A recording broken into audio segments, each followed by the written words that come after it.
नमस्कार, आप देख रहे क्राइम तक। मैं हूँ अश्विनी सिंह। यूपी के कानपुर में एक लड़की अपने घर के छत पर सोई होती है। इसी दरमियान दो लोग उसके घर में घुसते हैं, जबरन उसके मुंह में कपड़ा ठूस देते हैं। अब कोई सवाल नहीं उठता कि लड़की चीखे चिल्लाए। हालांकि घर में लड़की के माँ बाप कहीं बाहर गए होते हैं। इस दरमियान लड़की उस घर में अकेली थी। इसी का फायदा उठाते हुए उसी गांव के दो लोग उसके घर में घुसे थे, जिसके बाद लड़की के मुंह में कपड़ा ठूसते हैं। इसके बाद जबरन उसे घसीट कर पीछे के बगीचे में ले जाते हैं। हालांकि घुसे तो दो लोग होते हैं, लेकिन जब लड़की को घसीट कर बगीचे में ले जाते हैं तो वहां पर तीन और लोग मौजूद होते हैं। अब कुल मिलाकर 5 लोग होते हैं और एक लड़की लगातार चीखती चिल्लाती है, छटपटाहट में होती है, लेकिन जो वहां पर शख्स थे किसी के कानों पर जू तक नहीं रेंगता। वो इतने अंधे हो जाते हैं कि अपने हवस का उस लड़की को शिकार बना लेते हैं। इसी दरमियान लड़की लगातार अपने को बचाने की कोशिश करती है, लेकिन लड़की को किडनैप किए हुए शख्स किसी को कोई भी रहम नहीं आता, न दया आती है। इसके बाद लगातार लड़की पर वॉर होते रहता है। एक बार आप लड़की से सुनिए, आखिर उसने रोते हुए कैमरे पर क्या कुछ बयां किया है। हम अकेले छत में लेटे थे तो दोनों छत पर आए थे जो गाँव के ही हैं। तो एक ने मेरा मुंह पकड़ा दिया तो एक ने मेरे पैर पकड़े थे। सरसों पीछे की तरफ लेकर नीचे 3 लोग खड़े थे तो डर ही लगता है कि 3 लोगों ने उन्हें पकड़ लिया था। फिर वो बगीचे की तरफ को लेकर चले गए थे। तो मैं नहीं भाग पाई कि किसी को बुला पाते। जो गाँव का लड़की उसने जबरदस्ती करी और मारा भी उसने। कितने लोग थे? 5 लोग थे, 2 लोग गाँव के थे, 3 लोग पता नहीं कहाँ के थे, वो लोगों को नहीं जानते। आपने सुना होगा, ये वही पीड़ित लड़की है जिसे उसके घर की छत पर से 28 सितंबर की रात को किडनैप किया गया था। किडनैपर दो लोग थे जो उसे लेकर उसके घर के बगीचे के पीछे चले गए थे। इसके बाद उस लड़की को किडनैप करने के बाद वहां पर 5 लोग उस लड़की के साथ दरिंदगी करते हैं। ये आरोप है इस लड़की का, जिसने पीड़िता ने अपने आप बताई है। जैसे तैसे वो वहाँ पर रहती है, लेकिन इसी दरमियान वो उनके चंगुल से छूटने की कोशिश करती है, लेकिन लगातार नाकामयाब रहती है। एक दिन गुजरता है, 29 तारीख आती है, लेकिन इस पर भी लड़की के साथ वो सारी चीज़ें होती हैं जो उस लड़कों के दिमाग में होता है। दरअसल ये पांचों मिलकर उस लड़की को अपनी दरिंदगी का शिकार बनाते हैं। लगातार उस पर इस तरह से वो टॉर्चर करते हैं कि लड़की डरी सहमी सी वहाँ पड़ी होती है। गांव के ही एक मकान में उसे कैद करके रखते हैं, क्योंकि उन्होंने घर से उसे किडनैपिंग कर ले गए थे। जिसके बाद वो उस बगीचे से लड़की को लेकर जाते हैं गांव के एक मकान में, क्योंकि सुबह का वक्त होना था और वो डर था उन्हें कि कोई देख ना ले, कोई पकड़ ना ले। इसकी वजह से बगीचे से उसे घसीट कर ले जाते हैं एक मकान में, जहाँ पर लड़की को 2 दिन तक किडनैप करके रखते हैं। इन 2 दिन में लड़की के साथ लगातार दरिंदगी होती है, लगातार गंदा काम होता है, उसके साथ मारपीट की जाती है, उसे टॉर्चर किया जाता है। लेकिन लड़की की एक बार भी उसकी जो भी वो कहती है उसे बचाने की कोशिश करती है, लेकिन 5 में से कोई भी उसे छोड़ने की फिराक में नहीं था। इसी दरमियान लड़की को लगता है कि यहाँ से कैसे भी बचना होगा, जिसके बाद वो तरकीब लगाती है और आखिरकार वो जैसे तैसे उस मकान से भागने में सफल हो जाती है।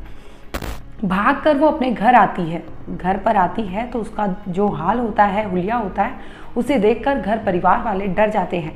हालांकि 2 दिन से वो लगातार लड़की की तलाश कर रहे थे, क्योंकि उसका कोई भी खबर नहीं था। गांव वालों से पूछताछ हो रही थी, लेकिन किसी ने कोई भनक नहीं थी कि वो लड़की किस अवस्था में कहाँ पे थी। जिसके बाद 2 दिन बाद लड़की खुद से अपने घर पहुँचती है, जहाँ पर अपने पिता को पूरी आपबीती बताती है। जिसके बाद जो घर वाले होते हैं उसे सुनकर उनके पैरों तले से ज़मीन खिसक जाती है कि आखिर उनके बच्ची के साथ इस तरह से 5 लोगों ने मिलकर दरिंदगी की थी। हम अकेले छत में लेटे थे तो दोनों छत पर आए थे जो गाँव के ही हैं। तो एक ने मेरा मुंह पकड़ा दिया तो एक ने मेरे पैर पकड़े थे। सरसों पीछे की तरफ लेकर नीचे 3 लोग खड़े थे तो डर ही लगता है कि 3 लोगों ने उन्हें पकड़ लिया था। फिर वो बगीचे की तरफ को लेकर चले गए थे। एक है जो गाँव का ही और एक और है जो 2 लोग गाँव के ही हैं। तो एक ने मेरे को जबरदस्ती गलत करने की कोशिश की थी। अगर उसने की मैंने कोशिश की तो दोनों ने मारा। के लिए प्रयास किया तो छत में क्या जब किया ये उन्होंने मुझे नाम दिया था तो अंदर नहीं भाग पाई कि किसी को बुला पाते। और फिर कैसे क्या? तो गाँव का लड़की उसने जबरदस्ती करी और मारा भी उसने। कितने लोग थे? 5 लोग थे, 2 लोग गाँव के थे, 3 लोग पता नहीं कहाँ के थे, वो लोगों को नहीं जानते। कुछ कह रहे थे? नहीं, उसने कि जब हमने किया उससे पूछा कि जो बात है वो बता दो, हमें बताने परेशान ना करो। तो उसने नीचे धक्का देकर उसने मारने लगा था। और फिर उसने लड़की ने गाँव के उसने कहा तोड़ने की कोशिश की। हालांकि मामले का जब खुलासा होता है तो फौरन पुलिस को सूचना दी जाती है, जिसके बाद पुलिस भी एक्शन में आती है। पुलिस जितने आरोपी थे, लड़की ने जैसे जैसे आरोप लगाए थे, लड़की के बाकायदा उन्होंने बयान दर्ज किए। इसके साथ ही लड़की का मेडिकल टेस्ट कराने के लिए उन्हें भेज देते हैं। और लड़की ने इस अपने बयान में कहा है कि वो 2 लोगों को जानती है, जो 2 लोग थे उसके घर में फोर्सफुली एंट्री किए थे। वो दोनों ही उसके गांव के ही थे, जो लड़की को मुंह में कपड़ा डालकर वहां से ले गए थे। जिसके बाद पीछे के बगीचे में ही वो जाते हैं, लड़की को अपने हवस का शिकार बनाते हैं। जिसके बाद वहां पर मौजूद 3 और लोग थे जो गांव के ही बताए जा रहे थे। हालांकि लड़की ने इन तीनों को पहचाना नहीं है। 2 आरोपियों को पहचान की है, जिसमें उसने बताया कि 2 लोग पहले से जानने वाले थे, जिन्होंने उसके घर से उसकी किडनैपिंग की और उसके बाद उस बगीचे में ले गए, जहां पर 3 और लोग थे। यानी कुल मिलाकर 5 लोग थे जिन्होंने लड़की के साथ दरिंदगी की थी। जनपद कानपुर नगर के थाना साड़ के गांव भिलसा के रहने वाले एक व्यक्ति ने थाना साड़ पर आकर इस आशय की तहरीर दी कि उनकी बेटी दिनांक 29 की रात में छत पर सोई हुई थी, जिसे गांव के 2 व्यक्तियों ने छत से नीचे उतार दिया। उन दोनों व्यक्तियों को पीड़िता अच्छी तरह से पहचानती है और गांव के पीछे बाग में ले जाकर के इन दोनों व्यक्तियों ने उसके साथ दुष्कृत्य किया है और पीड़िता का मेडिकल कराया जा रहा है। FIR पंजीकृत कर लिया गया है। शीघ्र ही आरोपियों को गिरफ्तार कर लिया जाएगा।